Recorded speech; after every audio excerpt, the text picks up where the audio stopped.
Very tough NFC West showdown last night between the Seahawks and 49ers. Let's see how it all went down. The Seahawks had the opening drive, but it only resulted in a field goal. So the 49ers have a chance to respond afterwards, but that also ended in a field goal, except the 49ers were able to drive a little bit further to make it a 38-yarder instead of a 52-yarder. The second quarter, the Seahawks were able to drive again, but only a field goal, and it'd be 6-3, as that would be the only scoring in the first half.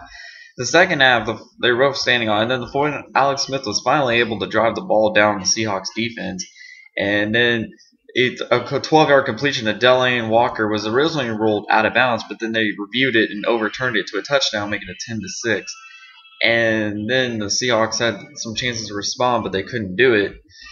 And then with 5 minutes left, and then the 49ers kicked another field goal, so Seattle would have one more chance.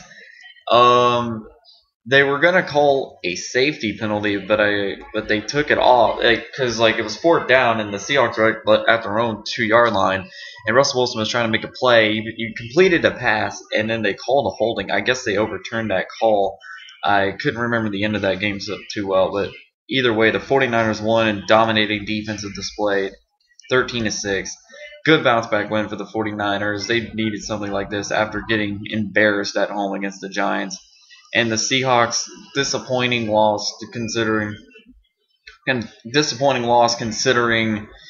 their great defensive effort, and they were hoping to get a good carry the momentum from last week's win over the Patriots onto this game, but it just wasn't meant to be, as Seahawks fall to 4-3 and 1-3 on the road. The 49ers are now 5-2 and in first place in the NFC West. Next week's opponents for both these squads consist of Seattle taking on Detroit Lions at Detroit, and San Francisco taking on Arizona Cardinals in another division game. And believe it or not, that was the first division game of the year for the 49ers. And this has become a very, very tougher division.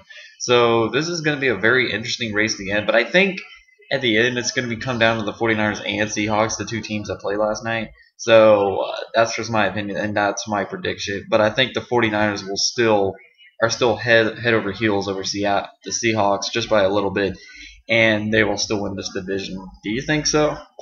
Comment, subscribe. Thank you for watching this. You can be sure to come back Sunday for my noon cap, afternoon cap, and night cap.